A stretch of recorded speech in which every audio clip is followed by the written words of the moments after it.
the beautiful world of plains hidden in nature. With just a curtain, we can see the moment when a line becomes a plane. When we gather a thin curtain to one side and tie it with a ribbon, it looks like a long line. But when we spread the curtain wide to block the sunlight, the line moves and a wide plane appears. Just as a point moves to make a line, the idea that a line moves to make a plane suddenly feels clear and real. This time, let's think about it in a different way. A plane is made of countless points. When we compare points and planes to soil and land, it becomes even clearer. Soil is the home of all living things on land. The vegetables we eat, the grass that livestock graze on, all begin with soil in the end. When we build houses or buildings, soil is always part of it. But where does soil come from? Soil begins with huge rocks. Hard rocks over a very long time face wind and rain, endure hot days and cold nights, and slowly break apart. No matter how strong they are, when shocks and pressure pile up, the surface weakens first. Sometimes plant roots push into cracks in the rocks and even split them apart. This process, where rocks break down by the power of nature, is called weathering. The tiny grains that fall away are soil. The wide plane of a rock breaks and crumbles into grains as small as points. If we look at it the other way around, the plane of the ground that we stand on is also made from countless points gathered together. In nature, a plane becomes a wide gateway that takes in and lets out light, heat, and air. Trees use sunlight, water, and carbon dioxide to do photosynthesis. To receive more sunlight, leaves spread out into wide planes. Flower petals do the same when they bloom. As signals to attract animals, petals show their beautiful and noticeable planes. We also begin to notice that leaf shapes are different for each plant. Pine needles are thin like needles, so they are closer to lines than planes. On the other hand, green foxtail and corn leaves have long, stretched shapes.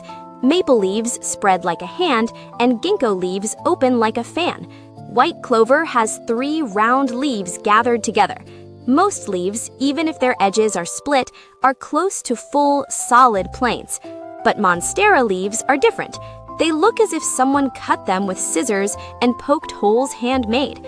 Tropical America, monstera's home, often has heavy rain and strong winds.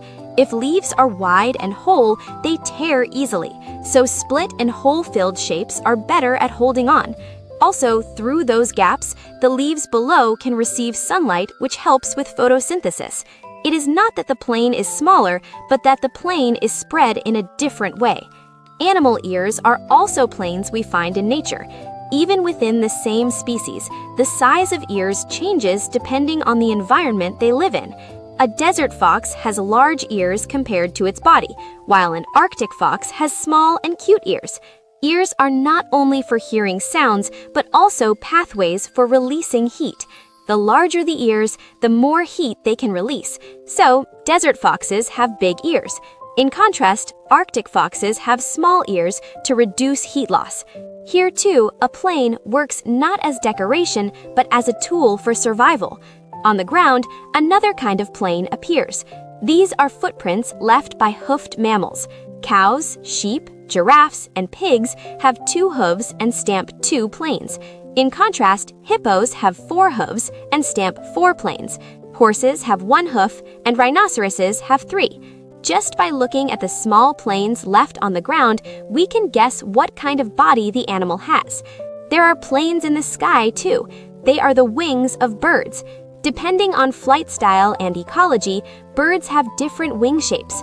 The wings of gliding birds like seagulls and albatrosses are long and narrow, while the wings of swallows and peregrine falcon are fast and sleek. The wings of eagles and owls are wide and flat, so they can gain strong lift. With little effort, they can stay in the air for a long time. Planes in nature are not decoration, but serve a function: to receive sunlight, to endure wind, to release heat, to fly for a long time. Nature spreads planes as much as needed and leaves them open as much as needed. Planes seem to spread not to become wider, but to survive.